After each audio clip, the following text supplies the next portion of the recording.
conferencia se encuentra enmarcada en las celebraciones del 150 aniversario de la Iglesia Evangélica El Camino en Coruña y estamos presentando la conferencia final que cierra 9 días de exposición de huellas en el barro con distintas actividades como visitas guiadas y talleres.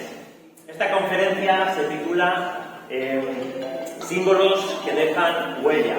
Es una propuesta que invita a reflexionar sobre la fuerza y la importancia que tienen los símbolos en la construcción de la identidad y en la construcción de nuestra herencia, en nuestro legado, en la memoria colectiva.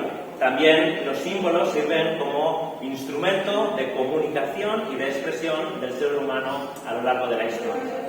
La comisaria de la exposición y conferenciante invitada es Ana Jiménez, reconocida alfarera y ceramista, cuyo trabajo artístico se ha caracterizado por la exploración del lenguaje simbólico y su capacidad para trascender generaciones. Ella es graduada en Artes Plásticas y Diseño, con especialidad en alfarería y cerámica artística por la Escuela de Artes de Guadix, en Granada, y además cuenta con formación como técnico en Artes Plásticas y Diseño, en vaciado y moldeado, así como técnico superior de Artes Plásticas y Diseño en proyectos y dirección de obra de decoración. Ambas titulaciones obtenidas en la misma institución. Esta conferencia busca conectar el lenguaje simbólico con la herencia espiritual que tenemos y la herencia comunitaria, la vida de fe a lo largo de la historia. Y es una cita imprescindible para todos aquellos que queremos descubrir las huellas que el tiempo ha dejado al ser humano acerca de la fe y de nuestro caminar, principalmente aquí en la península ibérica.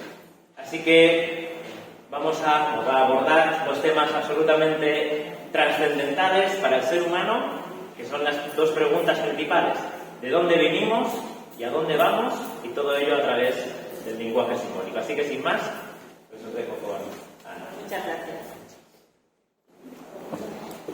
Pues muy bienvenidos todos y todas. Es de verdad muy agradable, es un placer estar aquí en La Coruña en todos estos días y ahora especialmente con vosotros para estar en esta conferencia que espero que sea práctica y sobre todo que sea del agrado de todos. Como decía Aristóteles, para que un mensaje sea eficaz tiene que tener 3 ingredientes, 3 elementos. El logos, es decir, que el mensaje esté bien argumentado, utilizando la razón y los hechos.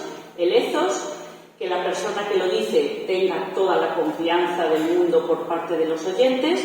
Y el pathos, que el mensaje sea capaz de mover a la decisión y a la acción. Pues esta es mi intención en esta tarde. Espero que con esta conferencia yo pueda traer conocimiento a vuestra mente y paz a vuestros corazones. El título, como ha dicho Albert, es Símbolos que dejan huella. Por lo tanto, lo primero que quiero abordar es mi pregunta. Cuando yo veía piezas como esta lucerna y me decían, esto es una escena marinera, y veía esta otra pieza y me decían, esto es un símbolo paleocristiano, y yo decía, ¿por qué? ¿Qué diferencia hay? Entonces me metí en lo que era un lenguaje totalmente simbólico, un lenguaje que no es tan fácil de interpretar como lo que estamos acostumbrados. Pues intentaremos abordar esta pregunta y también la pregunta, como ha dicho Albert, de dónde venimos y hacia dónde vamos, porque es trascendental para nuestra vida. Lo primero que quiero dejar claro es que el hombre, el ser humano, es un ser racional, pensante, intuitivo y siempre ha tenido la constante necesidad de comprender el mundo que le rodea.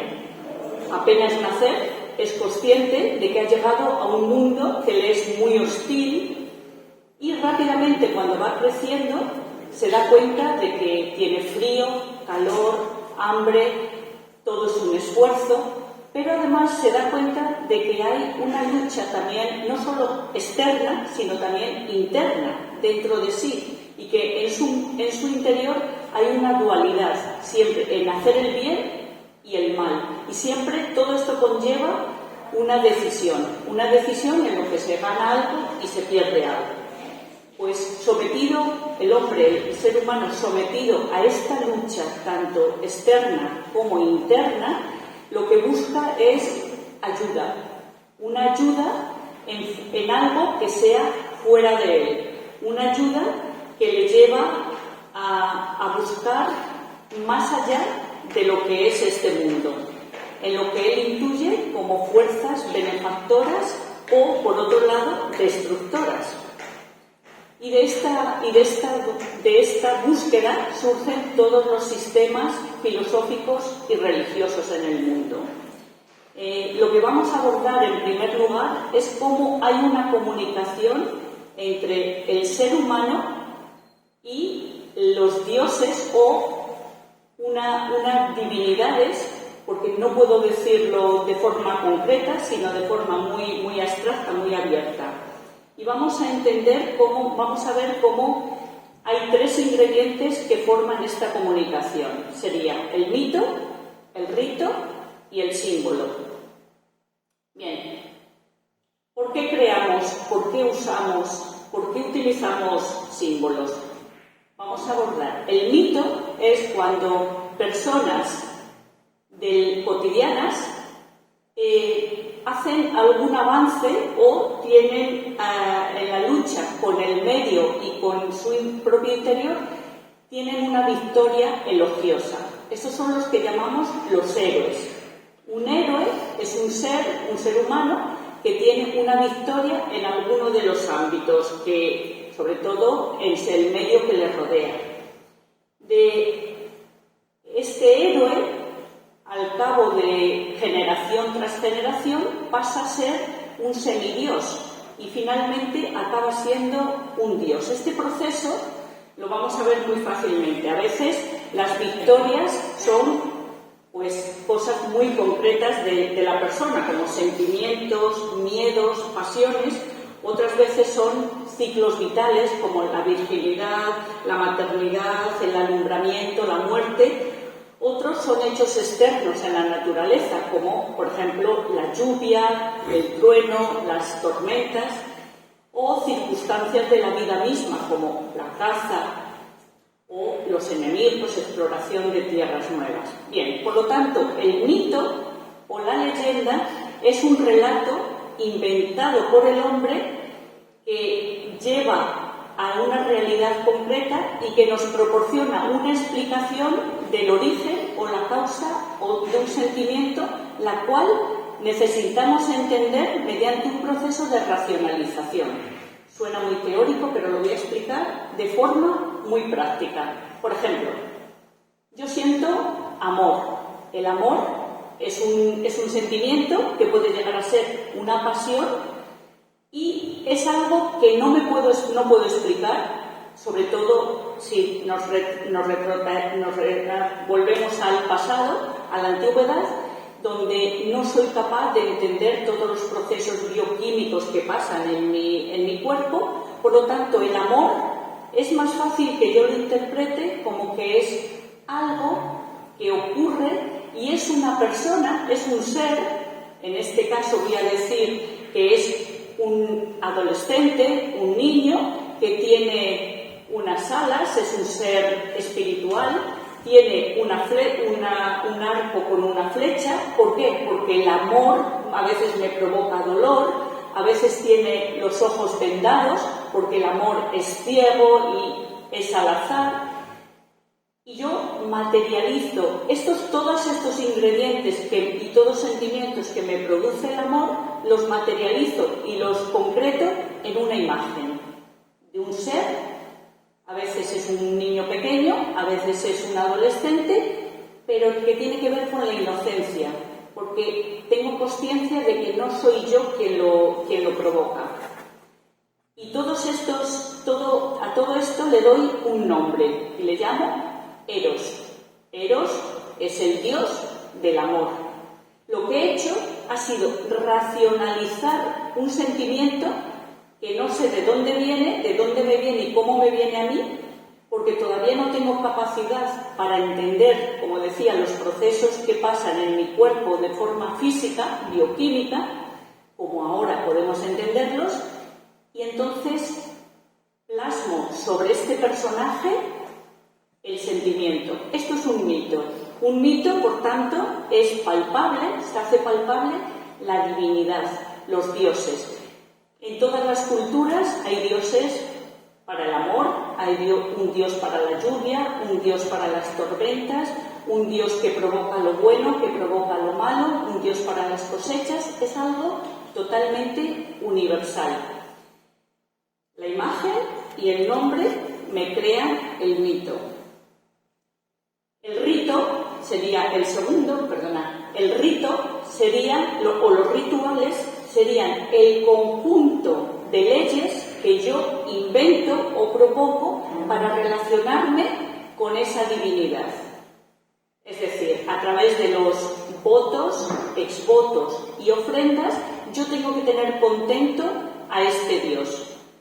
El Dios, que es estático, si es un trozo de madera o de mármol o de piedra, que no dice nada, no es un Dios, pero yo le creo necesidades como tengo que llevarle comida, tengo que llevarle ofrendas de todo tipo, ofrendas florales, o incluso tengo que llevarle de paseo en procesión. Entonces lo que estoy haciendo es crear que este ser que es inerte obtenga vida.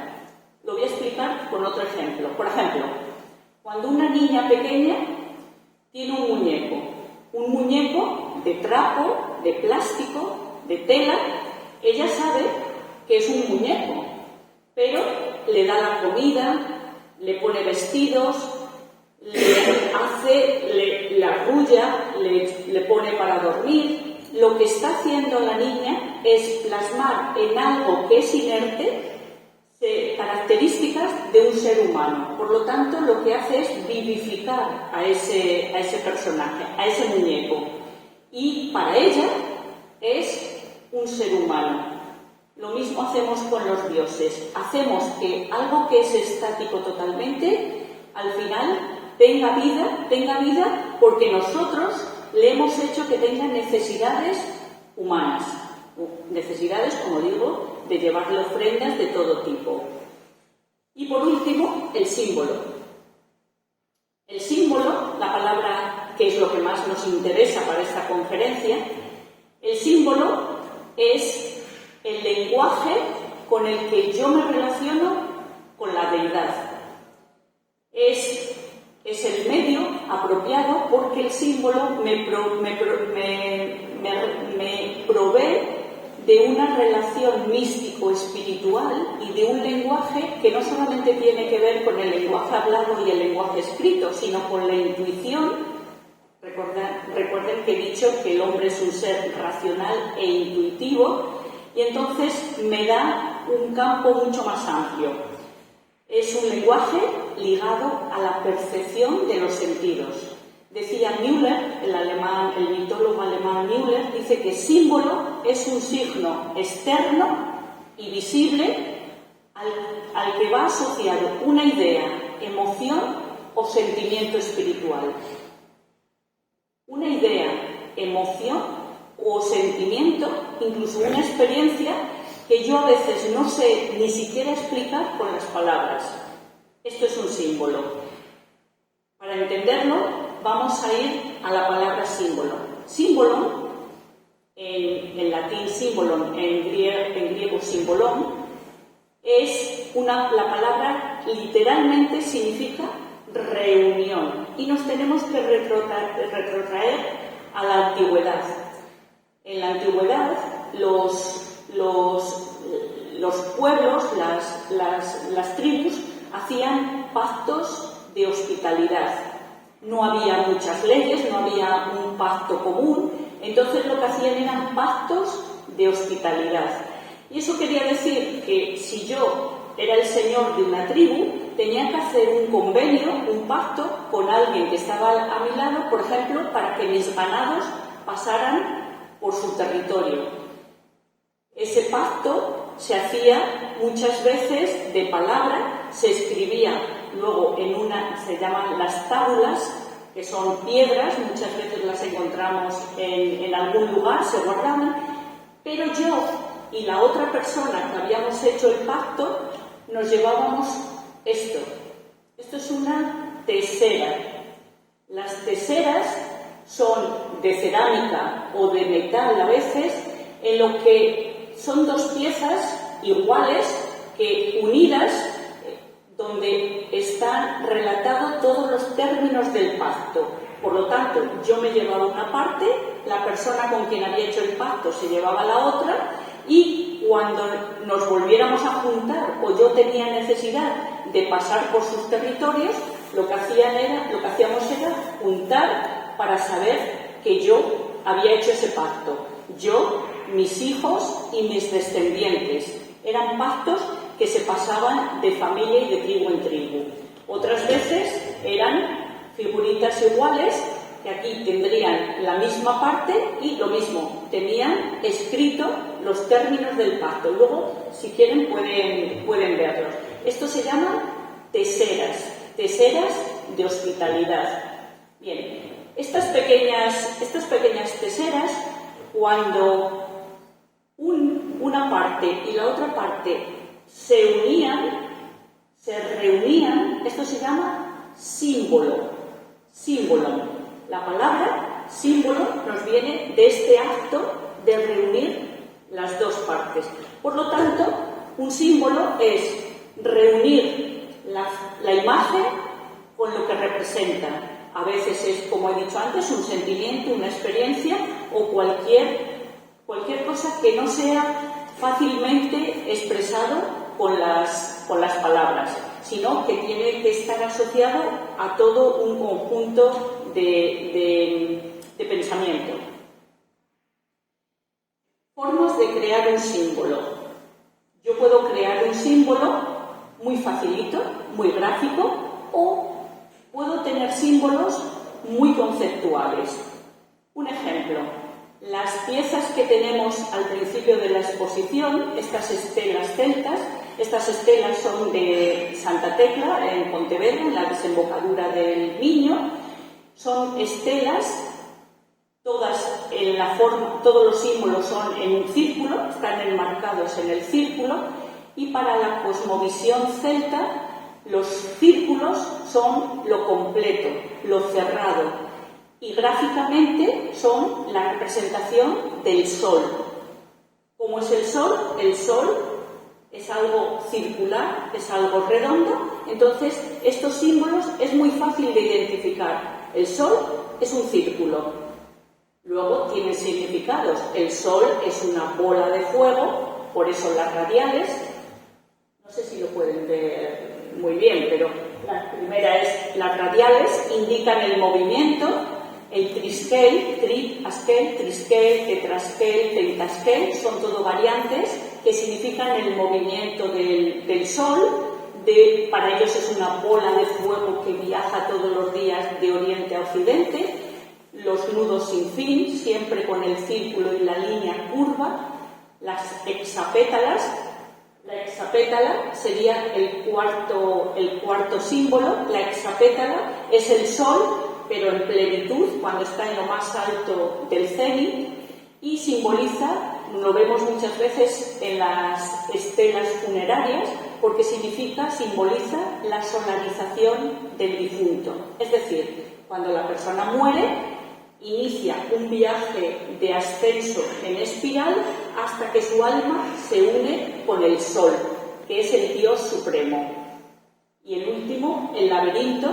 Los laberintos, por el contrario, son el viaje del alma dentro, inmerso en el cuerpo humano, que nunca encuentra la salida. La salida liberadora es la muerte y a través de la solarización. Se vería la hexapétala. Bien, resumiendo, un círculo, y el círculo es el sol. Sin embargo, aparecen otros símbolos que ya tenemos que tener un consenso y un código para poderlos interpretar. Aquí vemos una lápida, la lápida funeraria, la estela de Licinia. Licinia es una persona cristiana que ha muerto y empezamos a ver un símbolo que es totalmente pactado, el ichthys. Ichthys es pez. La palabra aquí, ichthys, en griego significa pez. El pez es un símbolo que en cualquier cultura, mediterránea especialmente, tiene significado de abundancia, de prosperidad, por la gran cantidad de huevas que pone el pez. Sin embargo, para los cristianos acaba siendo un acrónimo. Un acrónimo es de la palabra, de cada letra sale una palabra. Lo tenéis escrito, en griego. Iesus, Christus, Deos, Ios, Soter. Jesucristo, Hijo de Dios, el Salvador. Esto ya trasciende lo que yo veo.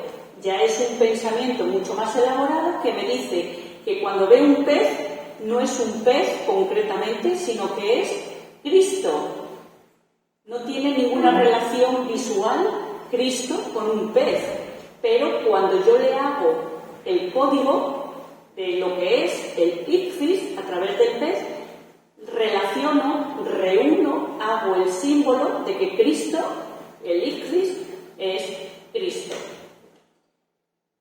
Con esto en mente, como decía, tenemos el mito, que es la representación, es cómo se hace real la divinidad, el rito, la forma que yo tengo de relacionarme con la deidad, y el símbolo. De esta forma, y en forma de pirámide, en forma de triángulo, el hombre intenta llegar a Dios. Esto es el esquema básico de cómo el hombre, como volvemos al principio, de cómo el hombre busca ayuda hacia fuerzas externas a él, que es la divinidad.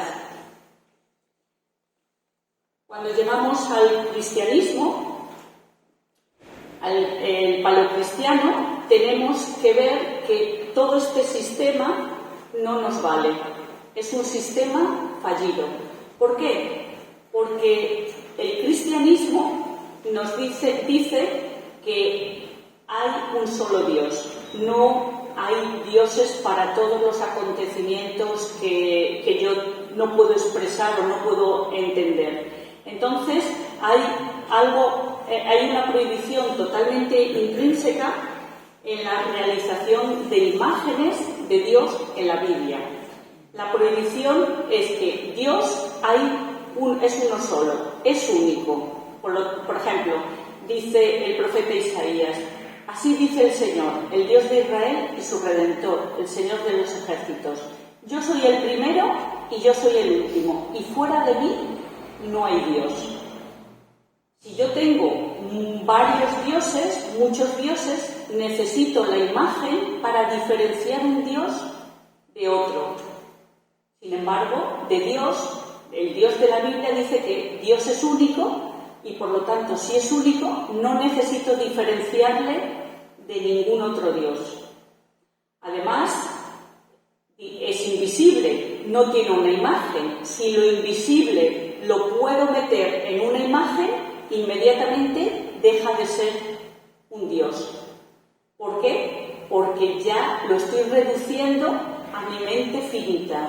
Es invisible y además es superior. Por ejemplo, la Biblia nos dice en Deuteronomio 4:16, dice: así que guardaos bien, ya que no visteis ninguna figura el día en que el Señor os habló en Horeb, de en medio del fuego, no sea que os corrompáis y hagáis para vosotros una imagen tallada, semejante a cualquier figura, semejante a varón o hembra, a cualquier animal que está en la tierra, semejanza de ave que vuela en el cielo, semejanza de cualquier animal que se arrastra sobre la tierra, semejanza de cualquier pez que hay en las aguas debajo de la tierra, no sea que levantes los ojos al cielo y veas el sol, la luna, las estrellas, y todo el ejército del cielo, y seas impulsado a adorarlos y servirlos.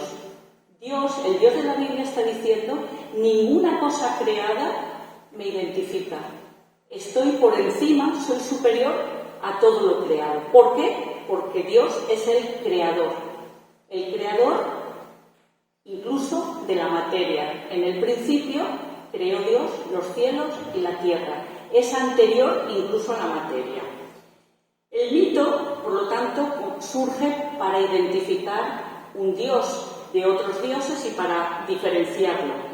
Pero Dios no es la explicación a ninguna cosa que nosotros no podamos entender, como por ejemplo lo que decía antes, el Dios de la lluvia, el Dios de los relámpagos, el Dios del amor, el Dios de las pasiones, sino que está por encima y tiene nombre propio, tiene un nombre que no se lo ha dado el hombre.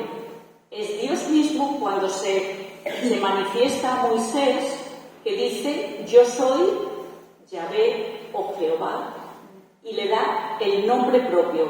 Es un nombre que no se lo ha inventado el hombre, sino que Dios ya dice cuál es su nombre. La traducción sería: yo soy el que soy, yo soy el ser. Tampoco tenemos un templo. Un templo, ¿por qué? Porque los templos suelen ser relicarios, es decir, la imagen que tengo del Dios la tengo que guardar en un templo, en un lugar. Se llaman templos relicarios. Los templos en la antigüedad no servían para reunir a las personas, servían solamente para guardar la imagen del Dios. Pero el Dios de la Biblia dice, por ejemplo, a Salomón, cuando edifica el templo, le dice: pero ¿morará ciertamente Dios sobre la tierra? He aquí, los cielos de los cielos no te pueden contener, cuanto menos esta casa que yo te he edificado. Dios es tan grande que si lo pudiéramos meter en una imagen, como hemos dicho antes, o en un templo, sería un fracaso. Por lo tanto, no tenemos el mito, se nos viene abajo la vanidad de los ritos. Tampoco necesitamos un ritual para acercarnos a Dios a través de las ofrendas ni de los votos. ¿Por qué? Porque si Dios es el Dios que da la vida, es el Dios supremo, no necesita nada, y menos aún de alguien inferior como es el ser humano. Cuando David, el rey David, se sincera con Dios, le dice: ¿por qué no te deleitas en sacrificio? De lo contrario, yo lo ofrecería. No te agrada los holocaustos. Los sacrificios de Dios son el espíritu contrito, el corazón contrito y humillado. Oh Señor, oh Dios, no despreciarás. Y cuando Pablo habla en el Areópago, en Atenas, a los filósofos epicúreos y estoicos, en Hechos, le dice: el Dios que hizo el mundo y todo lo que en él hay, puesto que Él es Señor del cielo y de la tierra, no mora en templos hechos por manos de hombres. Recordad que en Grecia había tantísimos dioses que prácticamente en cada esquina había un templo relacionado con un dios. Pues el Dios, nuestro Dios, no mora en templos hechos por manos de hombres, ni es servido por manos humanas, como si necesitara de algo, puesto que Él da a todos vida y aliento a todas las cosas. Por lo tanto, el ritual se nos viene abajo, porque Dios, ¿qué va a necesitar el Dios supremo de un ser que es inferior como es el hombre, el ser humano? Por lo tanto, esta relación que teníamos hasta ahora no es más que un sistema que el hombre ha inventado para relacionarse con la deidad, y de aquí parten todo tipo de religiones y de incluso de sistemas. Un sistema filosófico, quitamos la palabra Dios y podemos poner allí Sofía, la filosofía. De cuestiones políticas podemos poner marxismo, podemos poner humanismo, podemos cambiar la palabra Dios por cualquier otro término. Todos son sistemas, porque todos parten de la base de que el hombre puede, pues, a través de sus medios, llegar a lo más alto, a lo que pretende llegar.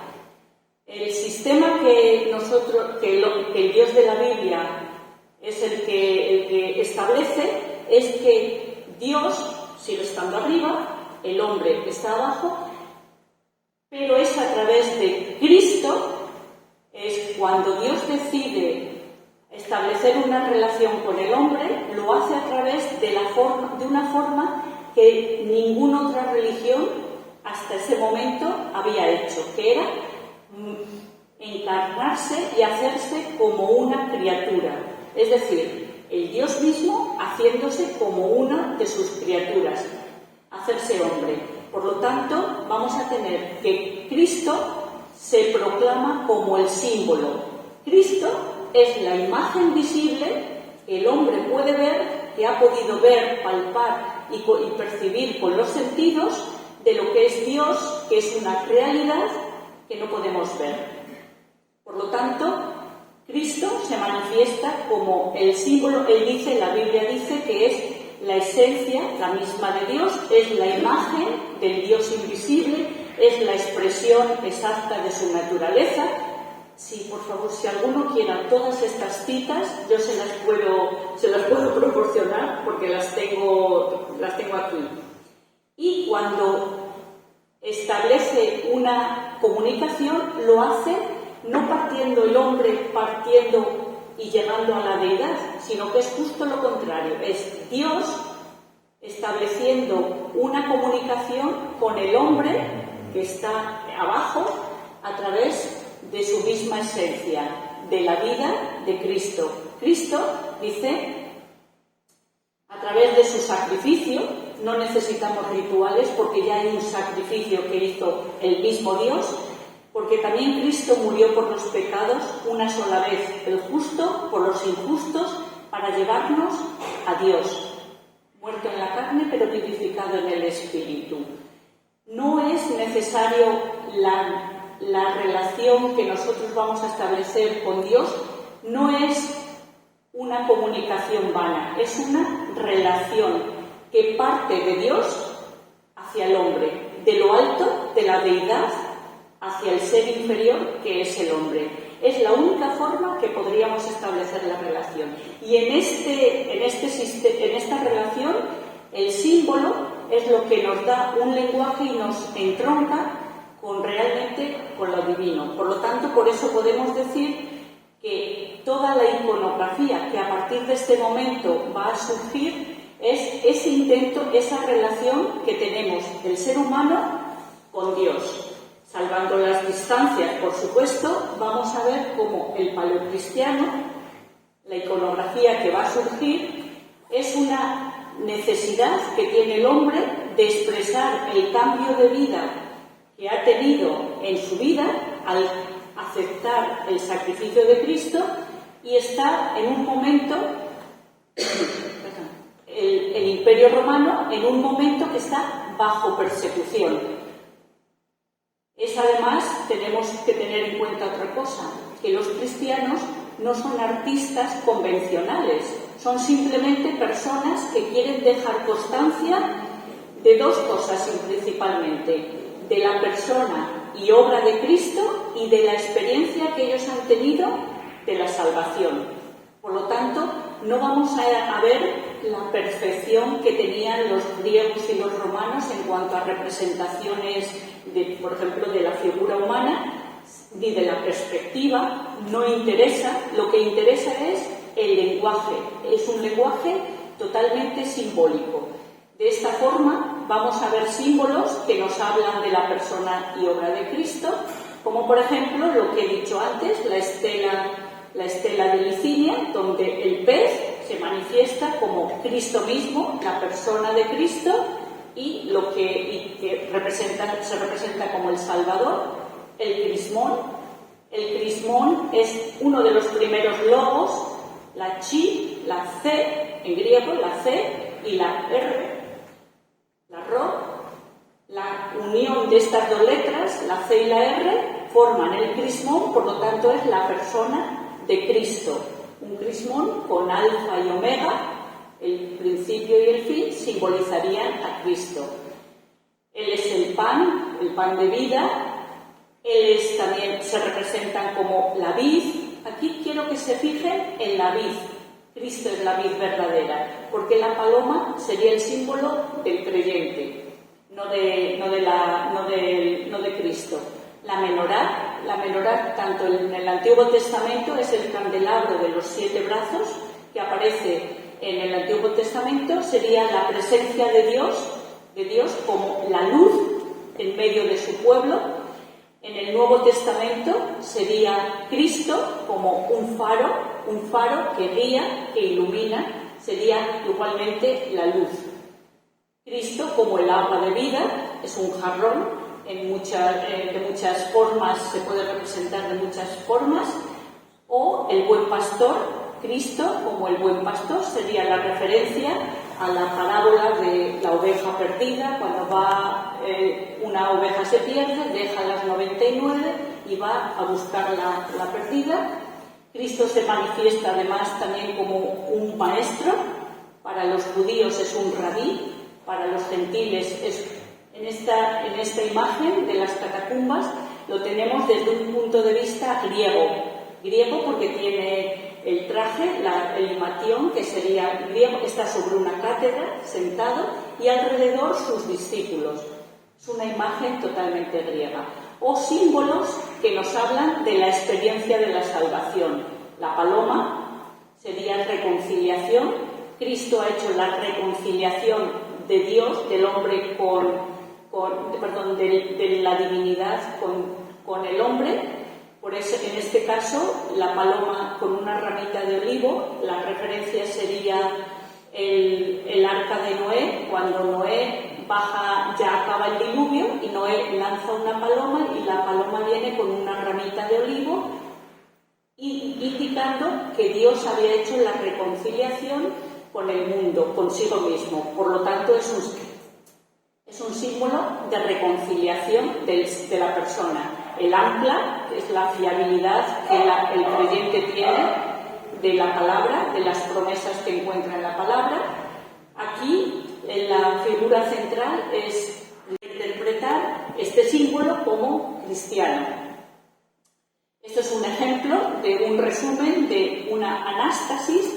La anástasis es la vida de Cristo. Tenemos en el centro 2 corderos.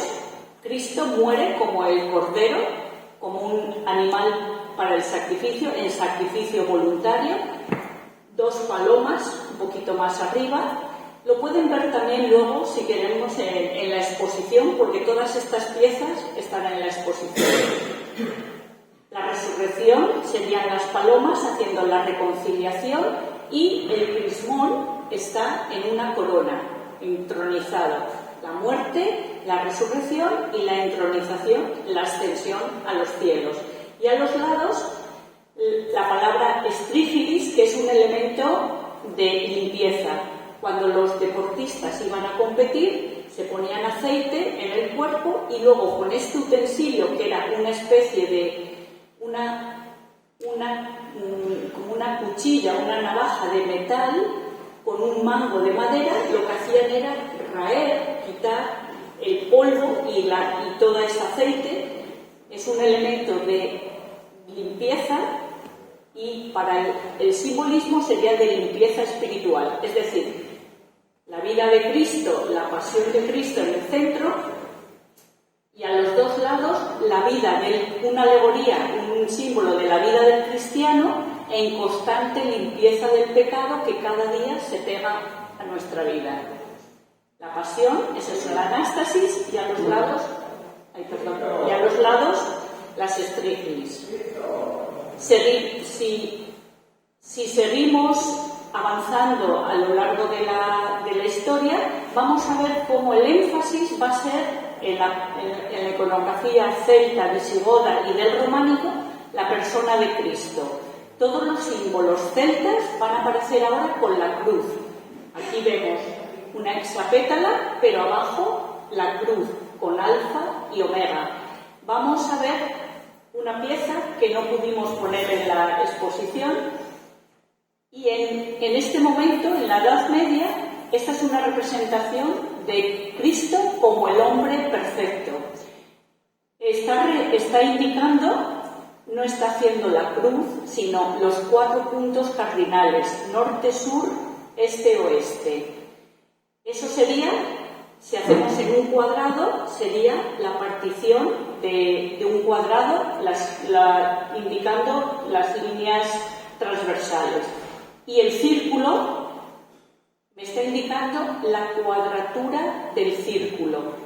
Es decir, la perfección. No sé si tienen en mente este cuadro de Vitruvio, que es un hombre con los brazos extendidos que está en un círculo y en un cuadrado. Bien, en la Edad Media, Cristo es el hombre perfecto. Luego, posteriormente, en el Renacimiento, siglo XIV-XV, es el hombre perfecto y la medida de todo. Hay un cambio total de pensamiento. Pero en la Edad Media es Cristo en majestad, aquí tenemos un Pantocrátor, o la Trinidad. Dios Padre, la diestra de majestad, Dios Hijo, Cristo como el Cordero y el Espíritu Santo como la paloma. La iconografía en la Reforma, que el contexto es cuando ya llegamos al siglo XIV, XV, XVI, hay una inestabilidad social y política, pero sin embargo tenemos un rico legado histórico y el cristianismo se ha institucionalizado de tal forma que hay muchos intentos de reforma en muchos ámbitos dentro incluso de la Iglesia Católica. Tenemos, por ejemplo, a los hugonotes, los valdenses, tenemos a Santa Teresa de Jesús, San Juan de la Cruz. Hay muchísimos intentos de reforma que están auspiciados por el humanismo y el racionalismo. Hay también un auge de la burguesía, que eso me va a dar una clase social que hasta ahora no había existido, y hay un acontecimiento que es la imprenta en 1445, a democratizarse poco a poco.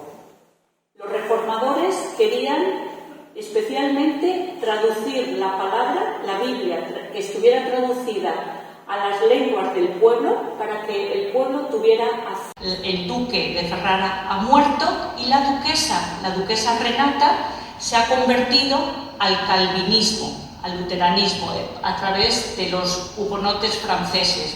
Y lo que ella hace es que acoge en su territorio, en el ducado de Ferrara, tanto a judíos como protestantes que vienen huyendo especialmente de la península ibérica, perseguidos por la Inquisición.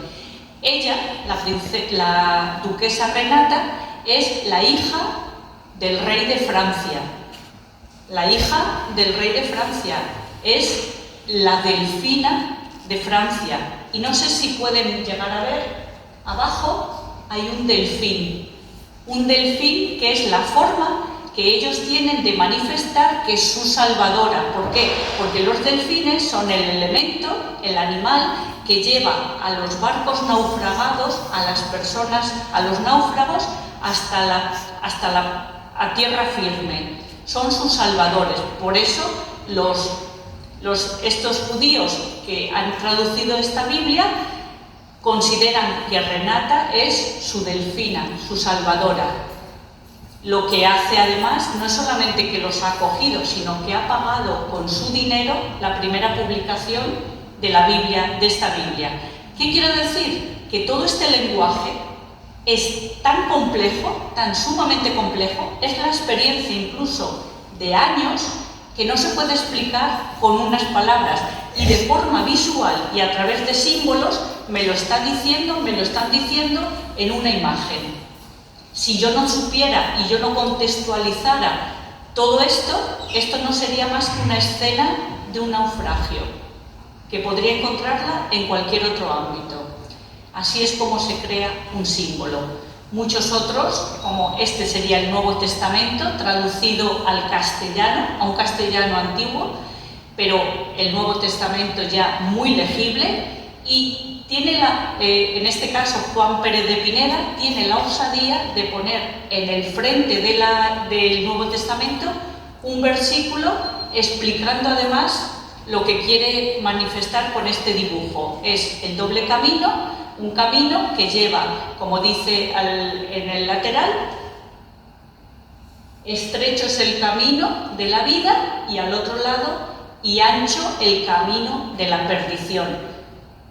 La Biblia estaba en latín hasta este momento y había una prohibición expresa de la Iglesia Católica, de una prohibición de no traducirla a ningún otro idioma. Y precisamente los reformadores lo que hacen es traducirlo a todos los idiomas que en ese momento estaban, al alemán, al francés, al inglés, al español, al castellano, al gallego, al euskera, a todos los que el pueblo hablaba, porque ya nadie hablaba el latín, que era en que estaba escrito. La Biblia del Oso sería la primera Biblia, ya no solamente Nuevo Testamento o Antiguo, sino una Biblia completa, Antiguo y Nuevo Testamento. La traducción la hace Casiodoro de Reina y para él toda su experiencia me la va a resumir en esta escena. Casiodoro se considera como su trabajo de su trabajo de traductor como las abejas. No sé si veis que hay abejas, como las abejas muy laboriosas, y él ha traducido la Biblia, ha tardado unos 12 años en traducir la Biblia y tiene esa idea de como las abejas laboriosas. La miel es siempre un símbolo de la palabra de Dios. El mazo con un mazo se ha roto el tronco y está dando acceso a que un oso, el oso sería una alegoría del pueblo, el pueblo en general, el tronco, la palabra de Dios encriptada en los idiomas originales como el griego, el hebreo, o mejor el arameo, se ha desencriptado, se ha roto por la labor de ellos, de los traductores como Casiodoro, y lo que hace es que la palabra pueda ser comida, pueda llegar al pueblo. Pero además hay unos elementos que he intentado con estos círculos, son pájaros y arañas, son animales que están entorpeciendo la labor de estas abejas. Eso me está hablando de la Inquisición. La Inquisición ha estado detrás de Casiodoro y de todos los reformadores para intentar que esta Biblia no saliera a la luz, no pudiera ser editada. Por lo tanto, son una referencia a la Inquisición española. Y además, la Biblia está abajo. Esto es todo lo que me está diciendo, toda esta escena me está hablando de una experiencia de 12 años. Eso, o escribes con un montón de palabras, o lo haces de esta forma. Pero tampoco yo elijo hacerlo de esta forma porque simbólicamente no quiero que se entere todo el mundo, sino solo quien yo quiero. Y es cuando tengo el código puedo desencriptar lo que significa. La Biblia del Cántaro sería una revisión a la Biblia del Oso, y en la Biblia del Cántaro, hecha por Cipriano de Valera, ya en 1602, me está hablando de que hay un versículo que pone debajo, que es 1 Corintios 3:6, que dice: yo